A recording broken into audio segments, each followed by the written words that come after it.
Bismillahirrahmanirrahim. Assalamualaikum warahmatullahi wabarakatuh. Waalaikumsalam.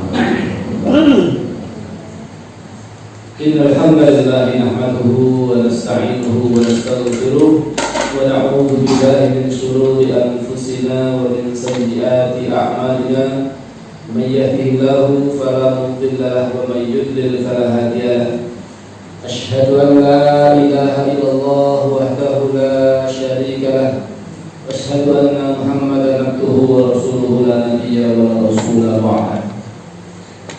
Qala Allah ta'ala fi kitabihil karim, a'udzu billahi minasyaitonir rajim. Bismillahirrahmanirrahim. Ya ayyuhalladzina amanu taqullaha haqqa tuqatih wa la tamutunna illa wa antum muslimun. Wa ya ayyuhalladzina amanu taqullaha wa qulu qawlan sadida yuslih lakum a'malakum wa yaghfir lakum dhunubakum wa may yuti'illaha wa rasulahu faqad faza fawzan 'azima. Wa qala Rasulullah sallallahu alaihi wasallam fi hadithihi asy-syarif taqillaha haitsu ma kunta wa bi sayyi'atin hasanatan tamhuha wa khalifin nasa bi khuluqin hasan. Allahumma shalli wa sallim barik ala nabiyyina Muhammadin Rasulillah Muhammadin sallallahu alaihi wasallam wa ala alihi wa ashabihi ajma'in. Masyaallah muslimin, Bapak Ibu, para jamaah pengawasan yang mungkin akan dimuliakan Allah Subhanahu wa taala, dimuliakan awet antara ilmu ingkang panjenengan miliki, dimuliakan dening Allah awet iman ingkang tasih istiqomah. Kalau sami menika anggenipun iman marang Allah Taala awit tiyang ingkang badhe dipun angkat derajatipun Gusti Allah ing menika tiyang ingkang beriman lan tiyang ingkang dipun paringi ilmu. Menika ingkang badhe dipun angkat derajatipun wonten ing sampun Allah Subhanahu wa taala. Ya fa'illahu alladziina aamanu minkum wal ladziina utul ilma darajat. Allah badhe ngangkat derajat tiang-tiang ingkang beriman lan ugi tiang-tiang ingkang berilmu dengan beberapa derajat dibanding tiang-tiang ingkang boten berilmu. Pramila alhamdulillah kita wajib bersyukur marang Allah Subhanahu wa taala ing kesempatan dalu menika Allah maringi kesempatan dumateng kita sami saged hadir saged makempal wonten ing musala menika datang bilih kita sami ingkang sami rawuh sami hadir ing dalu menika tasih pinaringan kanugrahan ingkang luar biasa. Saya ingkang arupi kesehatan lan ugi kesempatan lan utaminipun tasih dipun paringi istiqomah anggenipun iman marang Allah Subhanahu wa taala. Saya yo kanthi iman menika ingkang dadosaken gampelaken proses menika dumugeni papan panggenan menika. Tindakan masjid, tindakan sholat berjamaah, lajeng midhangetaken pengaosan. Menurut yang boten dipun langgasi krono iman marang Allah Subhanahu wa taala itu dia berat. Sanadyan awake sehat, sanadyan rohdane ya longgar. Nek imanipun niku tipis, niku lajeng tindakan masjid itu berat. Ajeng midhangetaken pengaosan, kajian boten niku berat. Napa boleh mengke akan benturan kali senesipun. Mungkin acara nopo lah, sinetron, ibu-ibu ya, nopo acara bola pasan, dari sami misalnya nopo. Jadi itu adalah nek iman itu tipis-tipis ngoten itu, kadang-kadang sholat jamaah pun dipun kalahaken, kadang-kadang taklim pun kajian pun dipun kalahaken. Tapi nek iman pun kuat, sanadyan fisikipun ringkih, jasadipun, badanipun lemah. Mungkin amargi yuswanipun sampun sepuh ning nggih saged tetep mriki. Contohipun baik, masyaallah. Sampun salatipun kanthi lenggah. Ning tasih hadir salat berjamaah teng masjid luar biasa. Kata mudah-mudahan buat gagah-gagah ya. Ning tidak teng masjid abot, nindaki salat berjamaah teng masjid berat. Nderek kajian berat. Niki masyaallah. Tapi lo satasipun ingkang dadosaken sampun menika ringan tindakan masjid, ringan tindakan amal soleh menika satasipun kekuatan hati. Iman itu yang paling pengaruh. Nah iman itu kuat, insya Allah itu paling gampang. Nah tapi dalam doa sebelum Allah Subhanahu. Salam selamat bagi tempat-tempat junjungan kita sami, guru asal kita sami Rasulullah Muhammad Sallallahu Alaihi Wasallam dan di bawah suara pun tabiin, sosial kemauan yang tersandera tuntunan sosial itu mungkin jauh dia mungkin kesami itu kesumat pun Rasulullah Sallam yang sama ke di kantor syafaat itu yang dia amin Allahumma amin. Masih muslimin Bapak Ibu yang dirahmati Allah Subhanahu wa taala. Kita laksanakan materi kita sami diberikan babagan tasbihul nafas bagaimana mensucikan jiwa. Pertemuan rumiyin sampun kita bahas sareng-sareng jalan masuk setan ke dalam hati.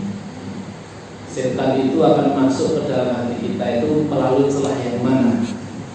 Riyen sampun kula aturaken ibaratipun hati menawa kados dene benteng. Benteng nek sebuah kerajaan pun dari biasanipun zaman biyen niku mesti dipun kelilingi kali tipe benteng. Benteng istana iki double napa menika untuk membentengi sebatas musuh itu tidak langsung masuk menyerang kota. Lah mestinipun setiap benteng menika wonten penjagaanipun. Pintu-pintu, celah-celah yang kira-kira di situ memungkinkan orang masuk, pasti di situ ditempatkan penjaga-penjaga yang setiap siang dan malam pun menjaga. Padahal kalau supados boten-boten yang akan memasuki benteng dengan cara yang tidak benar, atau ingin memasuki benteng dengan cara ingin berbuat kejahatan. Lah kados ini hati yang mengatakan, hati pun sampai menika nggak ada celah-celah pintu-pintu yang setan itu berusaha masuk ke dalamnya. Ini pun yang boten dipun bentengi, boten dipun jagi pintu-pintu kelawau. Setan akan leluasa masuk ke dalam hati kula lan sami, lajeng menguasai hati tersebut. Nek pun dikuasai oleh setan, ibaratnya pun nek istana pun dikuasai oleh musuh, disambung mengikuti apa yang dimau oleh yang menguasai tadi. Mereka setan dulu. Pramila ursami dados napa menika sesuatu ingkang urgen penting nggih menika mangertosi jalan-jalan masuk setan niku napa kemawon. Jadi sampun dipun aturaken jarasipun nggih menika marah dan syahwat. Marah dan syahwat itu paling dipun minati oleh setan. Ayo menapa menawi seseorang menika nembe marah niku akalipun menika dados hilang, akal sehatipun itu terus hilang dalam kondisi emosi yang memuncak. Bahkan terkadang emosi yang memuncak itu karena menjadikan kesadaran akal sehat yang menjadi hilang itu sangat mudah untuk dimasuki oleh setan. Maka terkadang orang jadi kerasukan segala macamnya karena marah yang terlalu berlebihan, atau kemudian juga dikarenakan terlalu sangat bersedih hati. Ini sangat rentan untuk bisa dimasuki oleh setan. Nah, dalam hal ini adalah pintu masuk yang sangat suka tadi adalah marah. Marah menika dados napa menika dados pintu masuk setan untuk menguasai hati. Pramila dipun bentengi manah urusan menika supados boten gampil nesu. Napa mrene babagan sepele. Urusan sepele, urusan remeh-temeh, urusan dunia ampun ngantos jilu-jilu nesu. Dijaga. Pramila Rasulullah SAW menika paling nasihat dumateng sahabat ingkang nyuwun nasihat saking Rasulullah SAW. Jawab Rasul itu nasihatipun singkat padat jelas. Nasihatnya apa? La tanto, ojo nesu. Kalau sudah ada diulang berkali-kali. Jawab pun nasihatnya la tanto, ojo nesu, jangan marah. Karena marah itu menyebabkan pintu masuk setan untuk menguasai hati. Lajeng napa kalau bikin beberapa kali di menika iri dan tamak. Iri dan tamak menika ugi termasuk yang menika jalan yang disukai oleh setan untuk masuk menguasai hati. Pramila dipun terusaken saestu hati kula sami menika nggih nek mboten nate dipun gatosaken niki rawan. Rawanipun apa? Kadang-kadang hati menika nggih terus bekerja. Sanadyan fisikipun nembe leren, nek atinipun terus bekerja.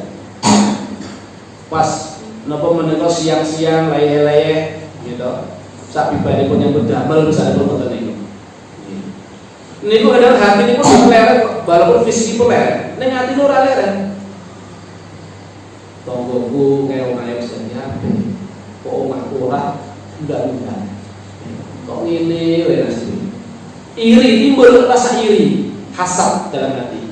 Mboten remen nek enten sederek, enten tanggonipun ingkang pikantuk kenikmatan mboten seneng. Niku ciri-ciri dalam hati yang terdapat hasad. Rakyat hanya berapa persen? Sampai mungkin tingkatan paling berat hasad menika menginginkan nikmat yang ada pada saudara kita itu hilang. Syukur-syukur bisa pindah kepada dirinya. Niku tingkatan yang paling berat. Yang minimal itu apa? Hatinya itu nggak seneng. Buat teman, enak sedulur yang diri, enten napa tonggo paling yang diri kan pidato kenikmatan. Niku awalnya seneng. Nek tonggo itu susah, seneng. Lah niku berarti ada indikasi hati dosa menika terjangkiti penyakit hasad. Hasad. Dan itu harus ditepis. Karena itu jalan masuk setan dengan jalan kemawon itu. Ini berbahaya karena hasad menika sakit menggerogoti pahala perusahaan menika kados dene api yang membakar kayu bakar. Keropos entek. Ngerti amalnya detek. Dalam apa? Menghasati orang lain. Orang seneng kali yang senes nek pidato. Niku jalan yang paling disukai oleh setan dan jin iri dan juga tamak, termasuk tamak terhadap harta, tamak terhadap kekuasaan ini berbahaya, sangat berbahaya. Sampai Rasulullah mengatakan ya, dua serigala lapar yang dipasang di tengah gerombolan domba itu tidak lebih merusak dibandingkan ketamakan seorang pada harta dan kemuliaan. Menika apa menika? Rasulullah SAW sampai paling wanti-wanti di masa sami bahaya itu tamak terhadap kekuasaan, rakus terhadap kekuasaan, cenderung menghalalkan segala macam cara. Sing penting aku bisa menjabat, sing penting aku bisa tadi berkuasa. Level nomor kemauan, so terkadang menghalalkan segala macam cara. Sikap kanan, sikap kiri, semuanya dikurangkan. Termasuk perbuatan-perbuatan kesyirikan pun terkadang ya, rela menjalankan demi mendapatkan jabatan. Padahal jabatan itu tidak segalanya.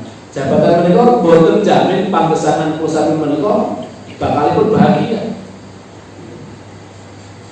Awet bahagia hati menika boten dipun tentokaken kalian urusan dunia itu entah itu dengan harta yang banyak atau dengan jabatan yang tinggi. Bukan dengan itu hati itu merasa bahagia. Hati pulsa menika badhe tenang, badhe tentrem, bahagia menika menawi kata zikir marang Allah Subhanahu wa taala. Banyak ketaatan kepada Allah Subhanahu wa taala, banyak mendekat kepada Allah Subhanahu wa taala, itu hati-hati yang tenang. Hati yang akan berbahagia. Menawi napa kata zikir marang Allah Subhanahu wa taala. Ala bidzikrillah tatma'innul qulub. Ketahuilah bahwasanya dengan zikir kepada Allah hati itu akan menjadi tenang.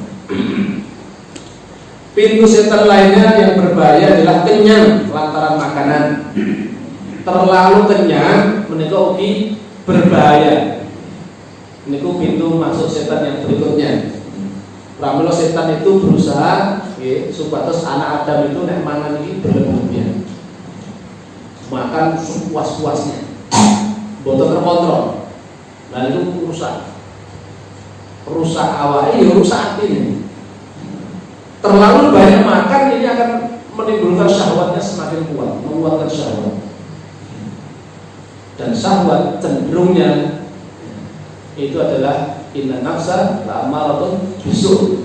Sesungguhnya nafsu itu ya, senantiasa menyuruh atau memerintahkan kepada yang keburukan.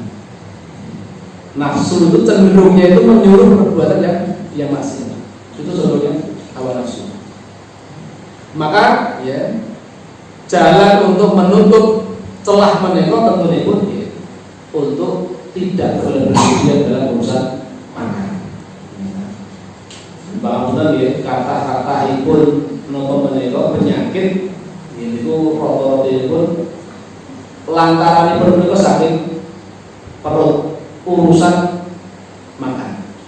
Urusan makan ini yang paling banyak menjadikan nopo menika dados berbagai macam bentuk penyakit.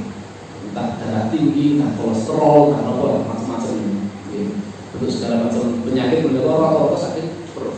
Pramila Rasulullah itu nyebataken tidak ada wadah yang paling bahaya, yang lebih berbahaya ketika diisi penuh. Itu yang paling bahaya adalah perut. Yang lain mau diisi penuh monggo silakan. Gudangnya jenengan mau jenengan penuhi dengan napa barang-barangnya jenengan monggo. Tapi nek perut jenengan polakan diisi penuh itu sangat berbahaya. Rentan timbulnya penyakit. Selain juga bisa menyebabkan hati itu menjadi mati karena terlalu banyak kenyang. Lan Rasulullah Muhammad SAW kalian keluarga pun menika dipun jelasaken kalian Ibu Aisyah bila keluarga Muhammad itu tidak pernah merasa kenyang selama 3 hari berturut-turut atau dalam 2 hari berturut-turut kenyang terus. Ada apa? Gaya atau pola hidup pun Rasulullah SAW itu memang tidak berlebihan. Dalam kondisi makan itu, pramila Rasulullah Muhammad SAW itu sehat. Pola hidup pun sehat, pola makan pun sehat. Pola makan pun Rasul, ini pun jadi. Kenapa itu seperti untuk makanan, seperti untuk air, sisanya lagi seperti itu untuk udara, ada sisanya. Nek dipun kebaik kalian daharan kalian tujuan, ini berbahaya. Lah Rasul itu jarang makan sampai kenyangan kecuali ya, Rasul sampai kenyang itu ketika makan bersama dengan para sahabat. Ada jamuan makan bersama itu baru kenyang. Kalau beliau keluarga sendiri dengan keluarga beliau itu jarang beliau makan sampai kenyang. Pintu setan yang berbahaya lainnya ialah tergesa-gesa dan tidak mengecek terhadap persoalan-persoalan.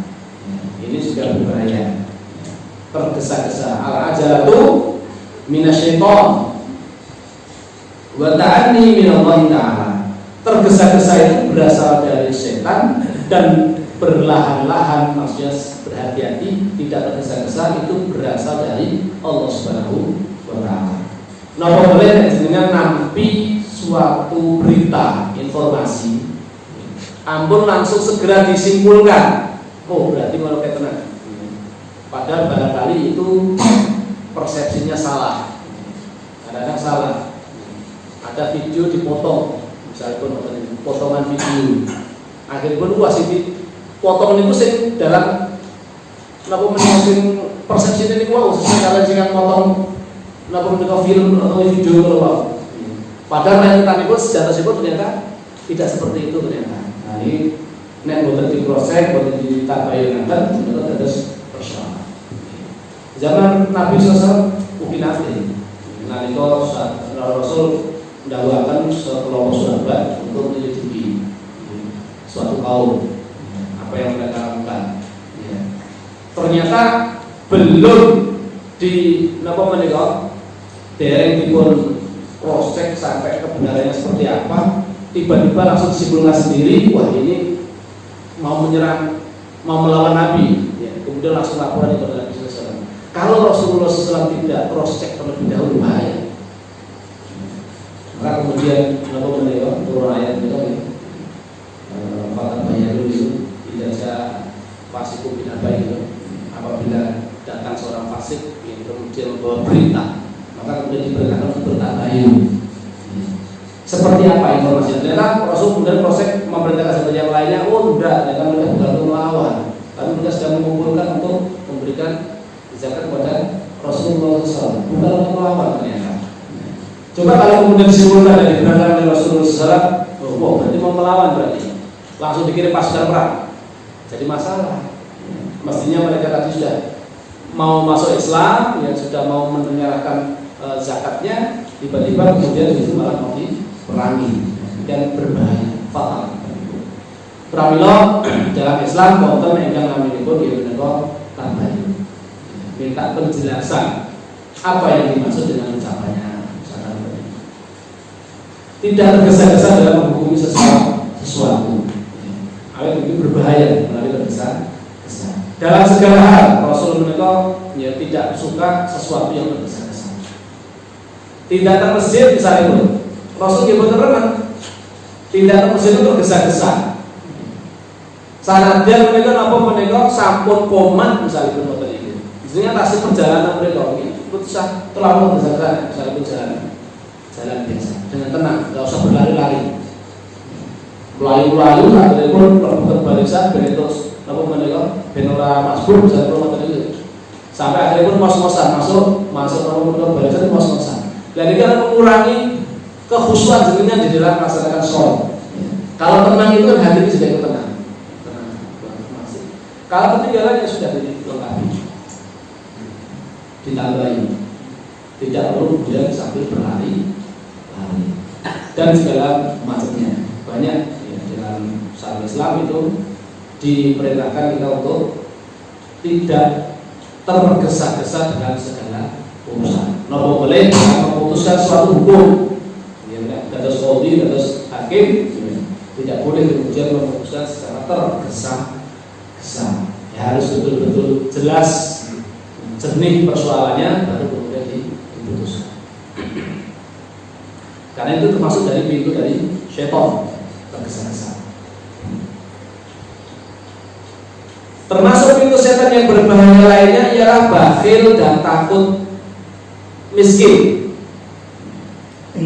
Karena semua itu bisa mencegah infak dan sedekah serta mengakibatkan penimbunan kekayaan dan siksa yang pedih. Awit apa? Sikap yang bakhil kalau dan bakhil ini adalah sikap yang dicela oleh Allah Subhanahu wa taala. Bakhil pikir seolah-olah dunia ini tek-tek dhewe.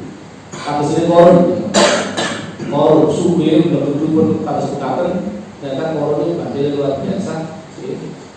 Napa menika sombongnya luar biasa. Pada akhirnya korun sudah ditenggelamkan ke dalam perut bumi beserta dengan harta benda itu. Ini masalah bakhil ini. Pramila umat Islam ampun ngantos kemudian nggadahi sifat bakhil. Pramila kanthi infak, sedekah. Yang rutin dikeluarkan diberdalakan menika syukur-syukur setiap pagi diberdalakan infak subuh sebelum subuh atau setelah subuh infak pagi. Tapi nopo pagi supados pikantuk dongane malaikat. Pikantuk dongane boten. Lah soten boten nopo boten asa nggih afdol saya. Ini kalau saya menika pagi menika infak. Lah pripun infak? Sakit mawon, nek berpikir kota infak, berpikir kota infak. Nek misalnya boten wonten cepakaken teng griya menika kota infak harian. Harian.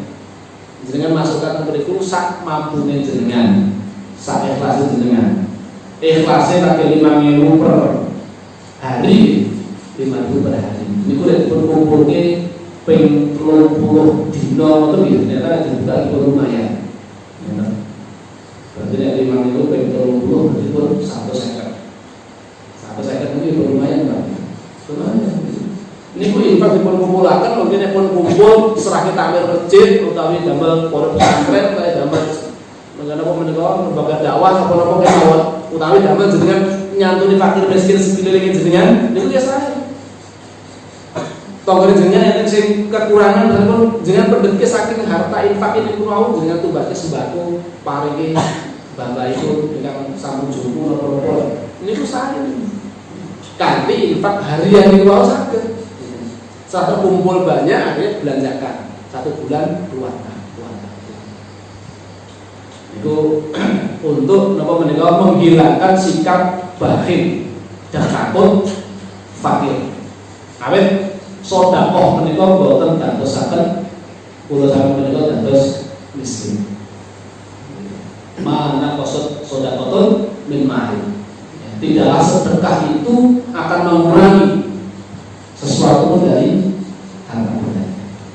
Lho pripun to Pak Ustaz atau kalau namanya saya ketemu kurangi 5.000 jadi tak perlu itu sudah.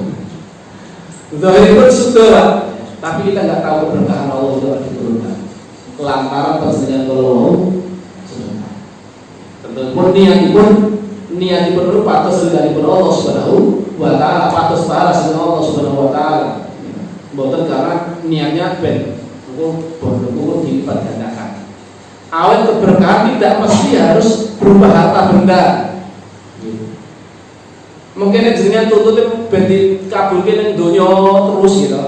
Yen para pendengar teng akhirat pun boten paring niku. Nek pun jenengan jalan ning donya kabeh, gitu. Ya ada yang simpan di akhirat. Pramila yang paling penting sedekah perlu ikhlas. Mbok nang kok pas dina kuwi kok entuk ijol ora itu boten sadar gagas. Wah, aku nek infak 5.000 berarti nek pikir 10 berarti 50.000 berarti aku tuh berarti 50.000 berarti. Tidak mesti harus seperti itu konsepnya. Mesti harus konsepnya seperti itu. Tidak mesti benar dengan mesti kalau infaknya 50.000 kalau 5.000 mesti mesti itu jual 50.000 minimal. Bisa kunci. Tidak mesti harus seperti itu. Terkadang sehatnya jenengan itu bagian saking itu.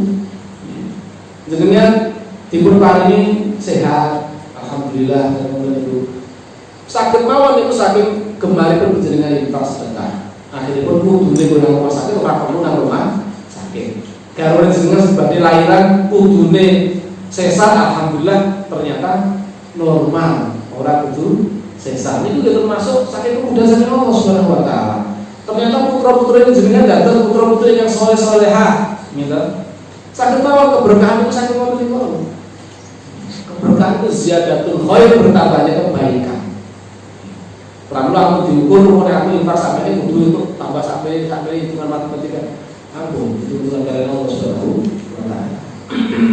Sudah ikhlas saja tidak berapa ini berarti dari Allah Subhanahu wa taala. Itu untuk menghilangkan sikap bakhil dan kikir. Yang itu adalah pintu dari jalan masuk ke syaitan. Akhirnya orang malas untuk infak, eman-eman go sedekah, merasa seolah-olah ini bodoh-bodoh dewi, iki lek golek-golekku dewi, iki karena usaha-usahaku dewi, ngobrol kita kayak wong liya. Jadi akhirnya sikap individualis itu yang akan muncul. Nah, Islam tidak seperti itu. Islam itu adalah agama yang kemudian peduli dengan yang lain. Pramila prinsipipun kebaikan dari Rasulullah SAW itu manusia terbaik. Versi Rasul kan khairun nas anfa'uhum linnas. Ini manusia terbaik. Manusia yang paling baik menurut Rasulullah SAW adalah manusia yang paling banyak memberi manfaat bagi manusia yang lain. Entah dengan ilmunya, entah dengan hartanya, entah dengan tenaganya. Semangatnya adalah memberi manfaat dulu bagi yang lain, jangan memanfaatkan orang lain. Jadi semangatnya bukan memanfaatkan orang lain, bagaimana kita memberikan manfaat, kontribusi di tengah masyarakat kita. Itu yang penting. Apa yang dengan miliki, itulah ya, yang bisa digunakan untuk berbuat kebaikan kepada orang lain. Itu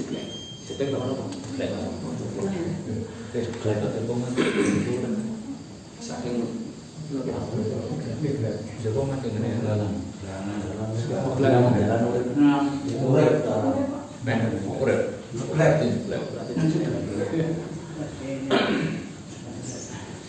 Bayar itu jago sertifikatnya. Pinten mana to Pak? 900. 900 ini. Ceklek. Anda buatan normal. Ada sing komplain. Bayar. Joko lapor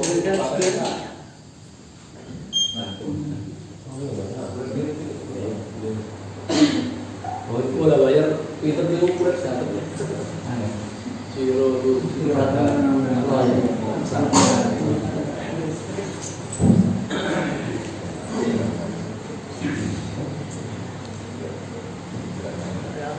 kita langsung kembali.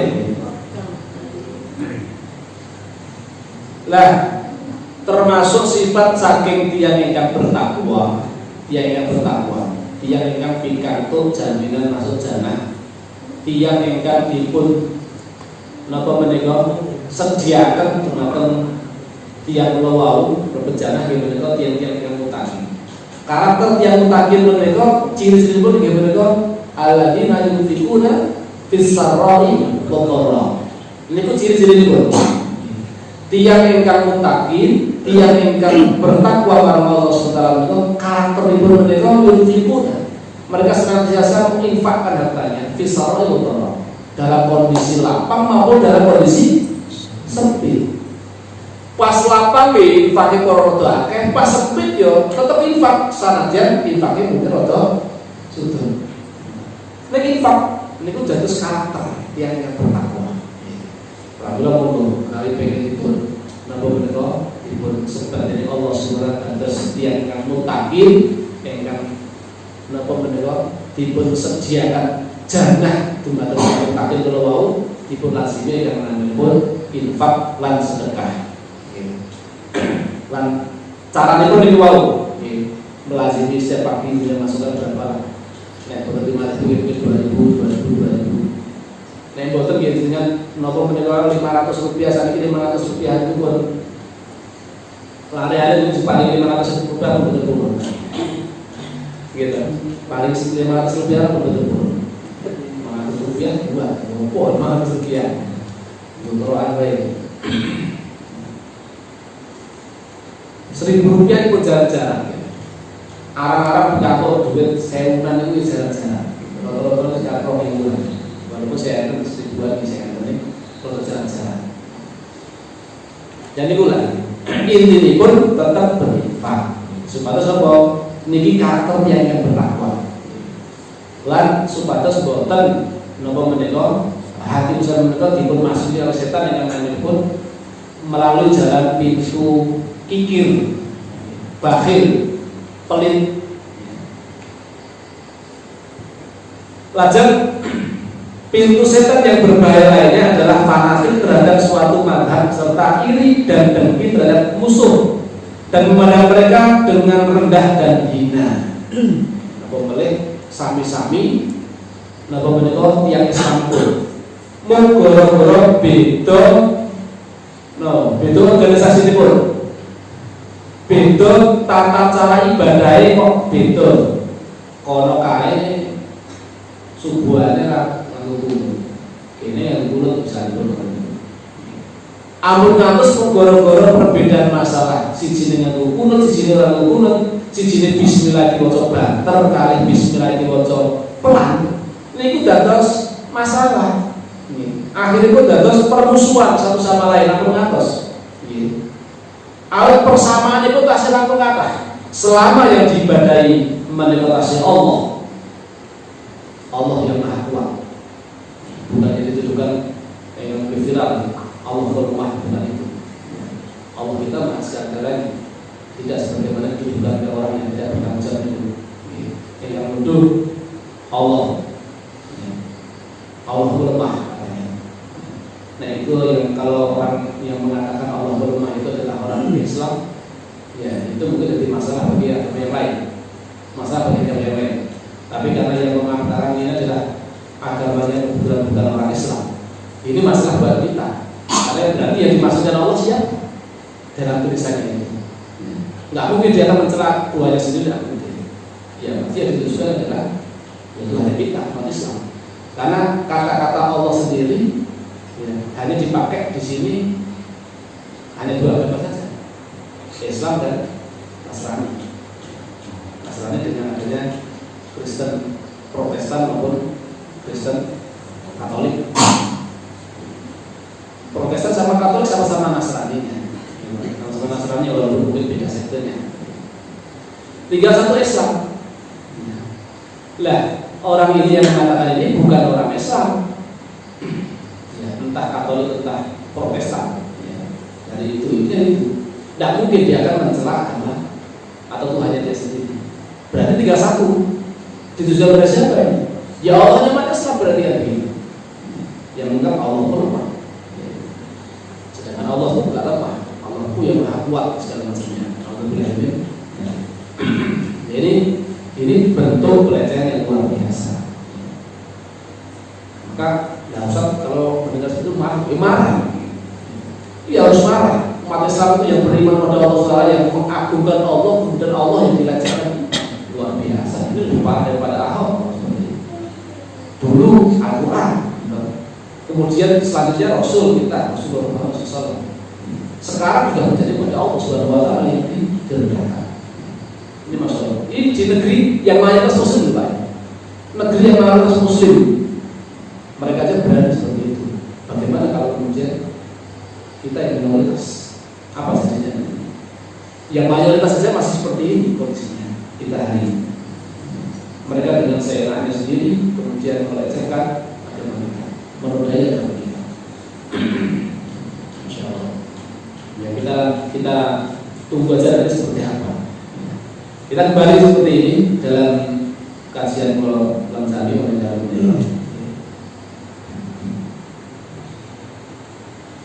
selama yang kita ibadai adalah Allah, ya, yang kita sholat juga masih menghadap ke kiblat yang sama. Kemudian apa namanya?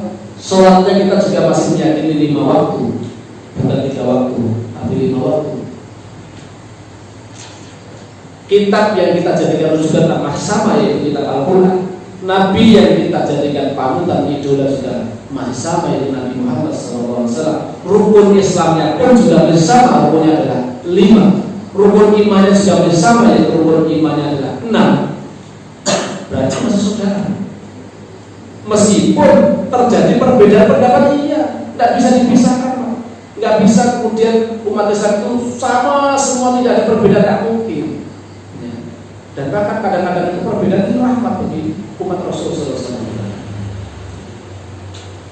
Sebagaimana misalkan Rasulullah SAW di zaman sahabat sudah terjadi perbedaan pendapat. Sering kita sebutkan contoh ini. Terjadi perbedaan pendapat di kalangan para sahabat yang mereka kemudian tidak saling mencela satu sama lainnya, dan Rasul tidak mencela satu sama lainnya, dan Rasul membenarkan semua. Contoh kasus misalkan dalam perang Ahzab. Selesai perang Ahzab, kemudian Rasul memerintahkan sahabat untuk bergegas menuju benteng Bani Quraidah, orang Yahudi dalam kota Madinah, satu-satunya suku Yahudi atau kelompok Yahudi yang masih berada di dalam kota Madinah, karena yang lainnya sudah terusir, karena mereka melakukan pengkhianatan perjanjian dengan Rasulullah SAW. Tinggal Bani Quraidah yang di dalam benteng. Sebelumnya mereka terikat perjanjian dengan Rasulullah akan saling melindungi satu sama lainnya terhadap musuh yang menyerang kota Madinah. Ternyata giliran pasukan Ahzab, pasukan sekutu mengepung kota Madinah, mereka malah bekerja sama dengan pasukan Ahzab untuk musuh kaum muslimin menyerang dari belakang. Maka balasannya yang kemudian Rasul memerintahkan untuk membuat perhitungan dengan Bani Quraidah. Apa perintahnya Rasul? Wahai para sahabat, ya, segera bergegas untuk menuju perkampungan Bani Quraidah.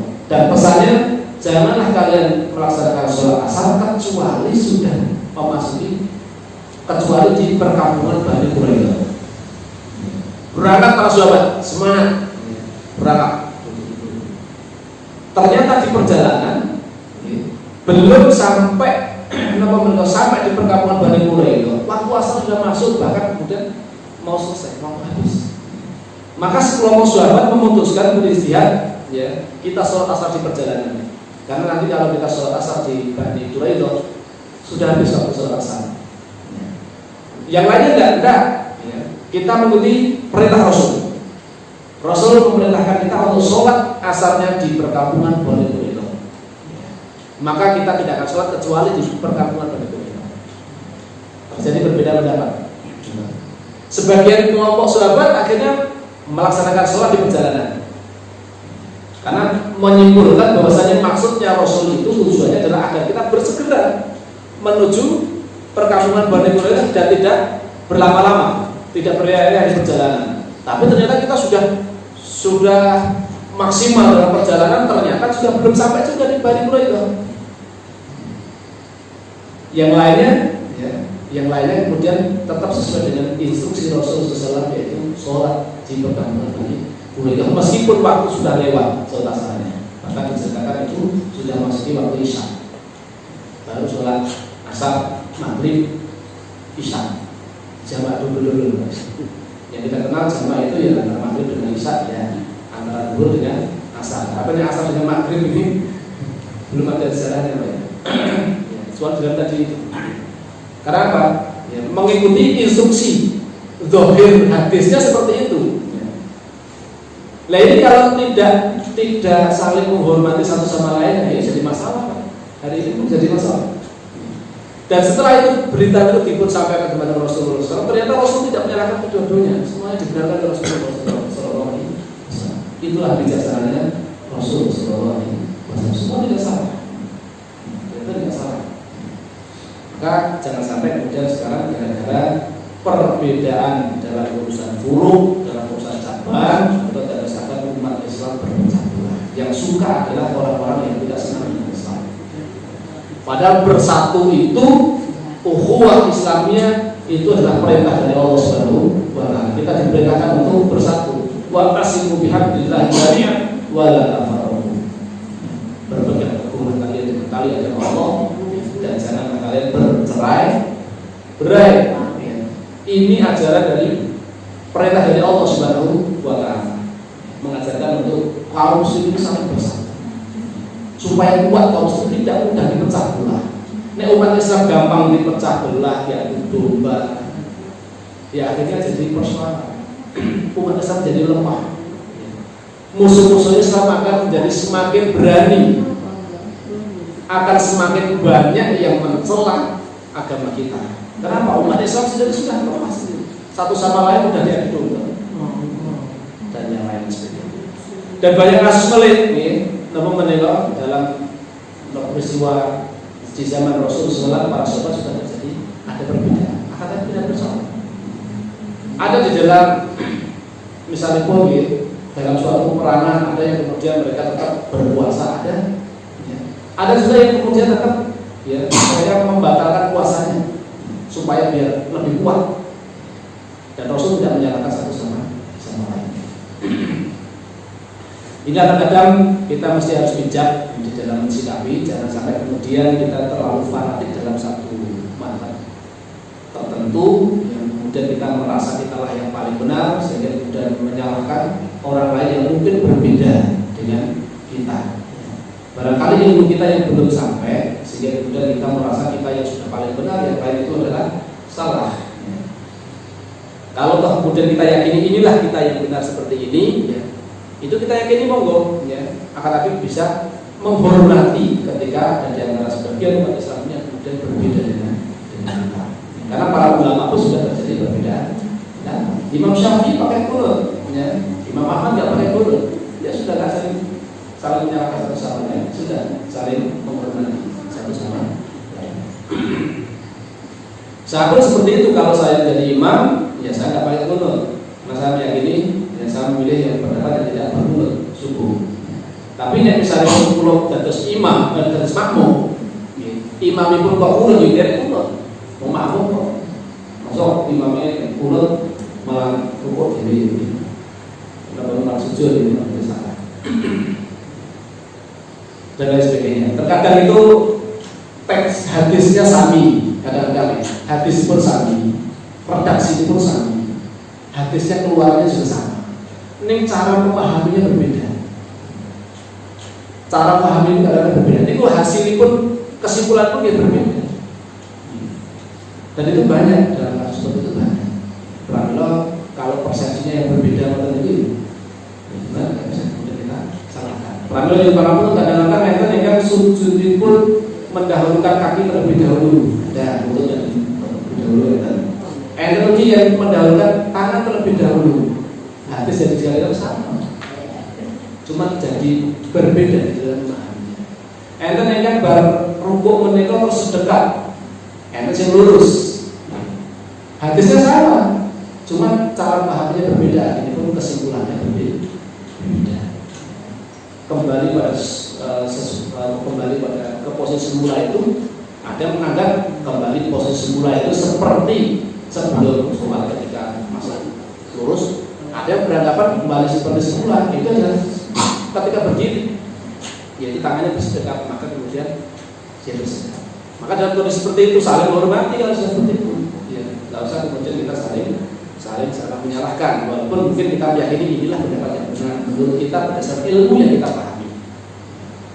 Itu dari sana bisa meminta sakit teposliroh alias saling menghormati ketika terjadi perbedaan pendapat.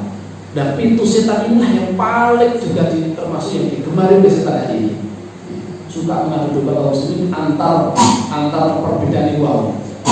Ada yang lebih wahabi, jenggote, cowok sumpah, wahabi, yang lain-lainnya semacam-macam banyak yang dianggap seperti itu. Itu akan memecah belah kerukunan dari iman itu sendiri. Wallahu a'lam bishawab. Sampai di sini terlebih dahulu. Masih ada beberapa pintu-pintu masuk dari setan ke dalam hati kita. Jadi pentingnya kita mengetahui jalan-jalan masuk setan supaya sakit membentengi hati urusan Allah, supaya tidak masuk ke dalam jebakan-jebakan sakit syaitan. Wallahu a'lam bishawab. Itu satu tulisan pasal ini. Mungkin sampai ini jaga karel. Oh, 20. Tapi gelangan nih. Kita boleh mengatakan kira-kira di pengaturan kira-kira pada kolonel besok pesakit pada itu. Jadi nek tersebut betul saya sudah bisa Allah Subhanahu wa taala. Jadi kita sami paling istiqomah. Itu paling istiqomah dari Allah Subhanahu sakit menepi dari Allah Subhanahu sakit merubah agama Islam itu sampai akhir kolonel dengan saya masing-masing. Saya itu berbagi itu sedangkan engkang sami rawuh sami akhir waktu semata masih sudah saya suruh di jambi kantor di kampus Moga kita akhiri kajian dalam bentuk kami jawab majelis. Subhanallah wa bihamdihi asyhadu an la ilaha illa anta astaghfiruka wa atubu ilaik. Wa